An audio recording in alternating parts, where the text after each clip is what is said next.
নমস্কাৰ সকলোকে আমাৰ অন্য এটা ভিডিঅ'লৈ স্বাগতম জনালো। মই হৈছো পবিত্ৰ বৰা আৰু আপোনালোকে চাই আছে ষ্টাডি উইথ পবিত্ৰ।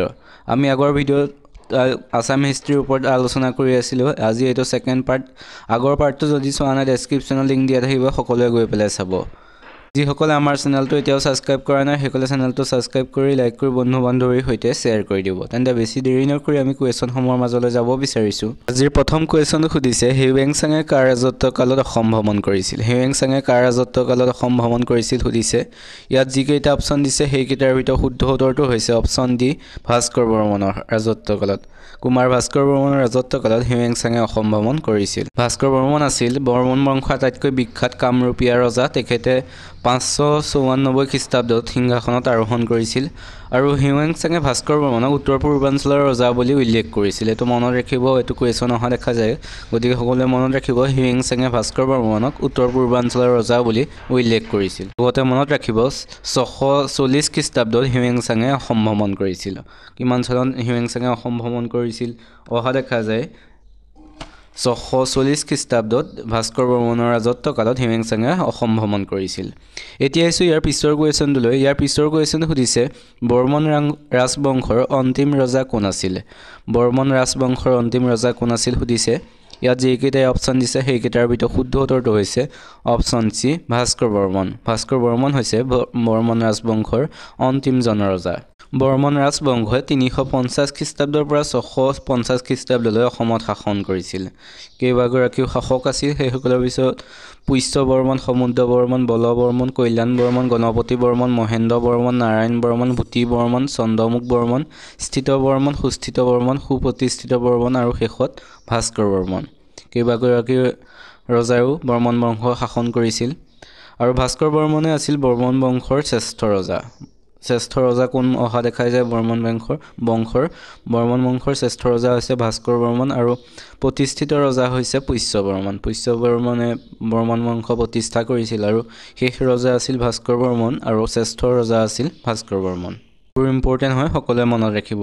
এতিয়া আহিছোঁ ইয়াৰ পিছৰ কুৱেশ্যনটোলৈ। ইয়াৰ পিছৰ কুৱেশ্যনটো সুধিছে কামৰূপত শালস্তম্ভ ৰাজবংশ কোনে স্থাপন কৰিছিল। কামৰূপত শালস্তম্ভ ৰাজবংশ কোনে প্ৰতিষ্ঠা কৰিছিল সুধিছে। ইয়াত যিকেইটা অপশ্যন দিছে সেইকেইটাৰ ভিতৰত শুদ্ধ উত্তৰটো হৈছে অপশ্যন এ, শালস্তম্ভ।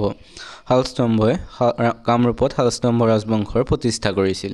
মনত ৰাখিব বৰ্মন বংশৰ ৰজা ভাস্কৰ বৰ্মন অবিবাহিত হোৱাৰ বাবে নিঃসন্তান নোহোৱাৰ বাবে তেখেত কোনো উত্তৰাধিকাৰী নথকাত কামৰূপৰ সিংহাসনক লৈ যুঁজ-বাগৰ হৈছিলে আৰু অৱশেষত 655 খ্ৰীষ্টাব্দত শালস্তম্ভ নামৰ এজন বিষয়াই সিংহাসন আৰোহণ কৰি তেখেতৰ নিজৰ নামতে এটি ৰাজবংশ প্ৰতিষ্ঠা কৰিছিল।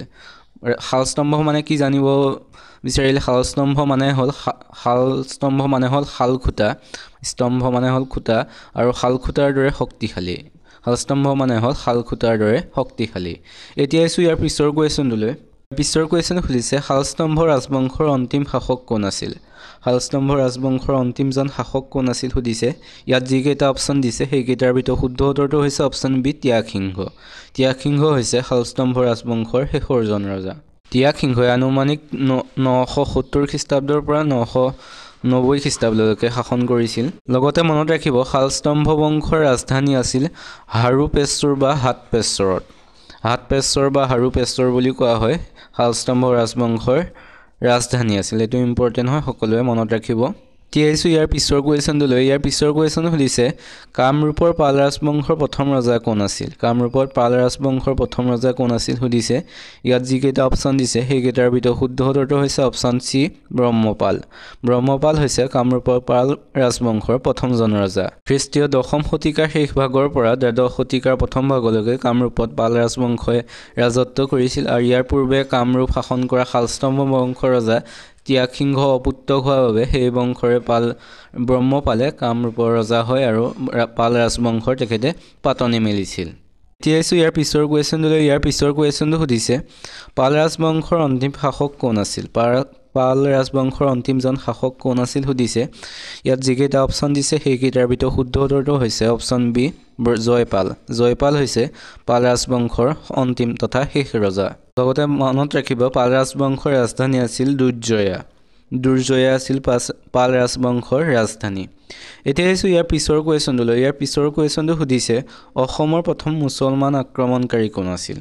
অসমৰ প্ৰথম মুছলমান আক্ৰমণকাৰী কোন আছিল সুধিছে ইয়াত অপশ্যনত যিকেইটা দিছে সেইকেইটাৰ ভিতৰত শুদ্ধ উত্তৰটো হৈছে অপশ্যন বি বখতিয়াৰ খিলজী বখতিয়াৰ খিলজী হৈছে অসমৰ প্ৰথম মুছলমান আক্ৰমণকাৰী বখতিয়াৰ খিলজী কুতুবুদ্দিন আইবাকৰ এজন সামৰিক সেনাপতি আছিল মনত ৰাখিব বখতিয়াৰ খিলজী কুতুবুদ্দিন আইবাকৰ এজন সামৰিক সেনাপতি আছিল আৰু তেখেতে প্ৰথম অসম আক্ৰমণকাৰী প্ৰথম মুছলমান অসম আক্ৰমণকাৰী এতিয়া আছো ইয়াৰ পিছৰ কুৱেশ্যনটোলৈ ইয়াৰ পিছৰ কুৱেশ্যনটো সুধিছে আহোম ৰাজ্যৰ প্ৰতিষ্ঠাপক কোন আছিল আহোম ৰাজ্যৰ প্ৰতিষ্ঠাপক কোন আছিল সুধিছে ইয়াত যিকেইটা অপশ্যন দিছে সেইকেইটাৰ ভিতৰত শুদ্ধ উত্তৰটো হৈছে অপশ্যন চি চুকাফা চুকাফা হৈছে আহোম ৰাজ্যৰ প্ৰথম প্ৰতিষ্ঠাপক লগতে মনত ৰখা উচিত যে বিভিন্ন জনজাতিৰ কণ্ডলৰ ফলত ভাগ ভাগ হৈ প্ৰাচীন কামৰূপত কেন্দ্ৰীয় শক্তি দুৰ্বল হৈ পৰাত সেই সময়তে ত্ৰয়োদশ শতিকাৰ আগভাগত দক্ষিণ চীনৰ মৌলুঙৰ ৰাজ্যৰ যাক মুংমাও বুলি কোৱা হয়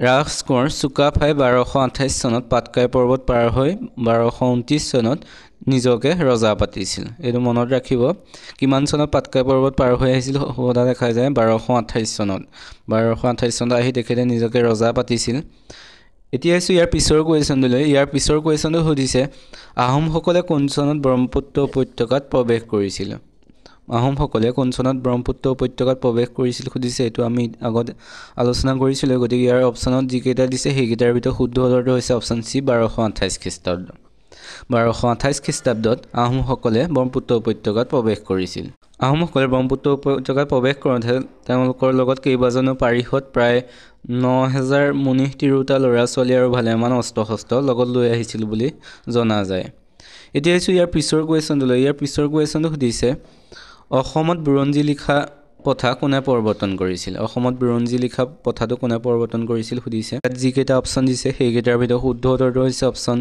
এ আহোমসকলে অসমত বুৰঞ্জী লিখা প্ৰথাটো প্ৰৱৰ্তন কৰিছিল প্ৰথম আহোম ৰজা চুকাফাই অসমত বুৰঞ্জী লিখা প্ৰৱৰ্তন কৰিছিল এইটো মনত ৰাখিব কোনজন ৰজাই অসমত প্ৰথম বুৰঞ্জী লিখা প্ৰৱৰ্তন কৰিছিল অহা দেখা যায় গতিকে প্ৰথম চুকাফাই বুৰঞ্জী লিখা প্ৰথাটো প্ৰৱৰ্তন কৰিছিল বুৰঞ্জীসমূহ প্ৰথমে আহোম ভাষাতে সংকলিত কৰা হৈছিল এইটো মনত ৰাখিব আহোমসকলৰ বুৰঞ্জীবোৰ সাঁচি গছৰ বাকলিত লিখা হৈছিল আহোমসকলৰ বুৰঞ্জীসমূহ সাঁচি গছৰ বাকলিত লিখা হৈছিল সেইটো ইম্পৰ্টেণ্ট হয় সকলোৱে মনত ৰাখিব এতিয়া আছো আজি শেষৰ কুৱেশ্যনটোলৈ আজি শেষৰ কুৱেশ্যনটো তোমালোকৰ বাবে ৰখা হৈছে ইয়াৰ উত্তৰটো কি হয় সকলোৱে কমেণ্ট কৰি জনাব আহোম ৰজাসকলক কি উপাধিৰে সম্বোধন কৰা হৈছিল আহোম ৰজাসকলক কি উপাধিৰে সম্বোধন কৰা হৈছিল সুধিছে এই অপশ্যনত দিছে সম্ৰাট ৰাজন মহাৰাজ স্বৰ্গদেউ এই অপশ্যন কেইটাৰ ভিতৰত কোনটো শুদ্ধ হয় সকলোৱে কমেণ্ট কৰি জনাব আজিৰ ভিডিঅ'টো কেনেকুৱা পালে সকলোৱে কমেণ্ট কৰি জনাব যিসকলে ভাল পালে চেনেলটো ছাবস্ক্ৰাইব কৰিব লাইক কৰিব আৰু লগৰ বন্ধু বান্ধৱীৰ সৈতে শ্বেয়াৰ কৰি দিব তেন্তে আজিলৈ ভিডিঅ'টো ইমানেই ধন্যবাদ